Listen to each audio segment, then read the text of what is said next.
Howdy, boys and girls. This is viewable for those of you who are here when I am gone. I'll be gone Tuesday afternoon. Or if you were gone when I did go over it, you can watch this too. It's real quick. Go over the gas laws that we initially went over last week or the week before spring break. We introduced various laws and sorry, my wife called, threw me off.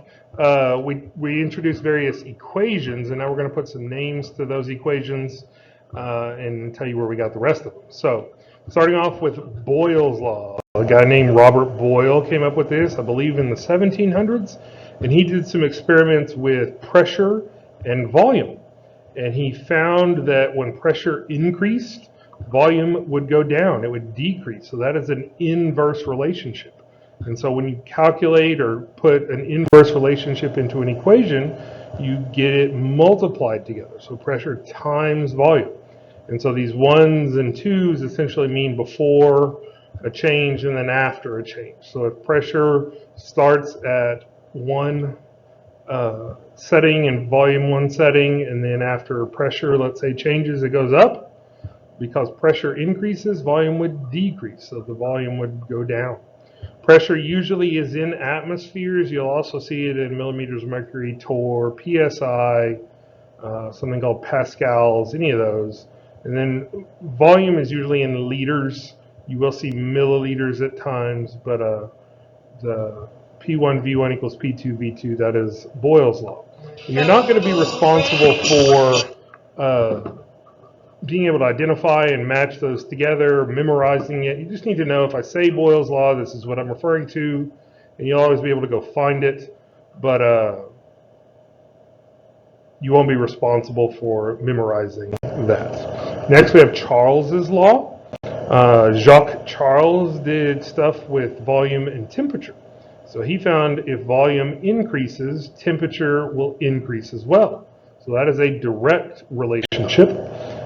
So when you have a direct relationship, you'll divide those variables. So V1 divided by T1 equals V2 over T2. One thing I don't know exactly if I told you this last week when we started this, but temperature must be in kelvins. I think I may have gone through it and said as long as it's the same on both, then it's fine, but it's really not. I was doing some calculations earlier trying to make a key, and one of the temperatures was given in 0 Celsius. And so if you try to divide by 0, that doesn't work. So it must be in Kelvin. So if you're ever given a temperature in Celsius, you do have to convert it to Kelvin first. And you do that by adding 273. Real easy calculation. Next, we have Gay-Lussac's law. Joseph Louis Gay-Lussac, a French guy, did experiments with gases to find the connection between pressure and temperature. So this pressure and temperature, when pressure increases, temperature increases as well. So once again, that's a direct relationship. And they're divided. P1 over T1 equals P2 over T2. This is usually in atmospheres, like I said, and temperature does have to be in Kelvin. The pressure can be in a different one from atmosphere, but as long as both are the same, that is okay. If they're both millimeters of mercury or both torr, that's okay. The temperature does have to be in kelvins. Next, we go to our good friend Avogadro. We already talked about his law. He did work with volumes and then the number of molecules. As long as temperature and pressure were the same, volumes and molecules would have a relationship. He did this originally in 1811, but they didn't give him the law at that point. In 1858, this other Italian chemist kind of did some stuff with his laws, or his findings, we'll say, and they then made this equation, V1 over T1 equals, or excuse me, V1 over N1 equals V2 over T2. And so they gave him that law, and those are the 4 that we have named. Based off of all those, they created something called the combined gas law. This puts pressure, volume, temperature, and the N variable, the amount of gas, in their respective relationships, and you get P times V over N times T. So it takes all those ratios and puts them together. And then from that, as long as two of them are variable and the other two are constant, you can get two more equations that weren't given a name. So taking Boyle's law, Charles's, Gay-Lussac's, and Avogadro's, this combined law, we can derive two more that cover all the relationships that we haven't covered yet. So volume and temperature being constant, pressure will have a direct relationship with N, the amount of substance.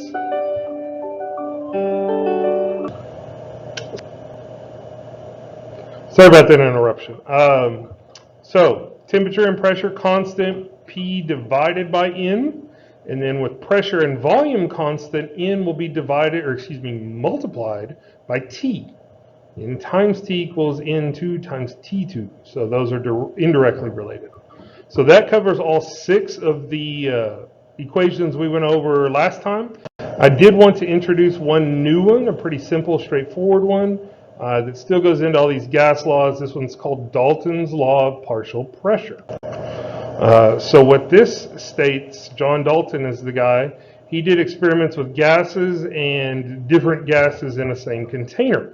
And he found that gases altogether, the pressure altogether, is equal to the sum of each individual gas's pressure. So here, like you would have oxygen has a small pressure, nitrogen's a little bigger, argon's bigger, water's kind of little, and CO2 would be bigger. So if you added each of those individual partial pressures, you would get a total pressure. So like the air pressure around you right now is the sum of all the different gases around you and their partial pressures. And so here's the equation that would go with that. P total equals P1, so pressure of the first gas plus the pressure of the second plus the third, and so on for however many gases there are. So as long as they're all in the same units, you can just add them together. All the atmospheres or millimeters of mercury, whatever it happens to be. You just add them together. If there's only 2, you just add 2 together. If there's 12, you add all 12 together. So an example, so we've all seen tires, and tires have air in them. And eventually the air kind of leaks out, and your tire pressure gets low. So you fill it with air from a compressor. And so if we completely emptied this air compressor, which is at 14 psi, into the tire, which is at 18 psi, you would have a tire pressure now of 32 psi. Just add them together. Here's an example. Hydrogen gas is collected over water. So you get zinc and you react it with hydrochloric acid and you get bubbles. And the liquid turns into kind of a zinc and water combination, and there's some water vapor, but most of the bubbles are from hydrogen gas, H2. And so the pressure of the total container is 825. Let's see if I can write this.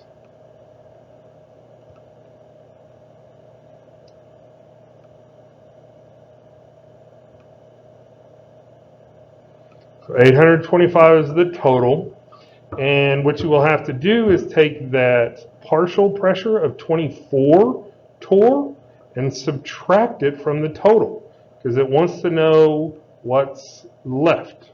And that what's left should make up, hang on, I wrote it wrong. There's my eraser, I think. No, that's a highlighter. There's my eraser. So it wants to take the partial pressure of the hydrogen gas is what you're looking for.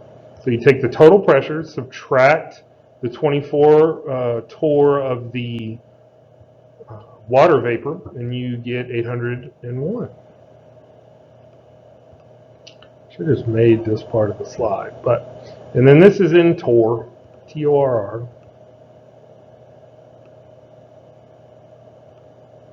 So that's how you would find partial pressure of one part if you're given the total and the pressure of another part.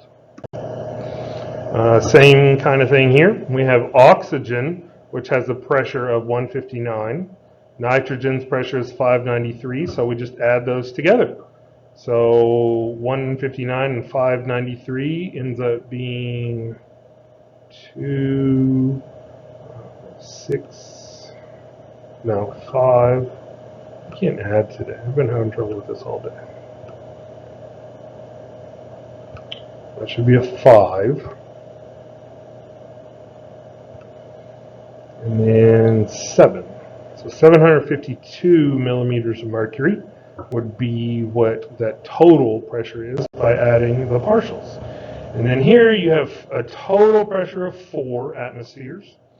And then one of the partials is at 1 atmosphere. And I bet all you can do that math.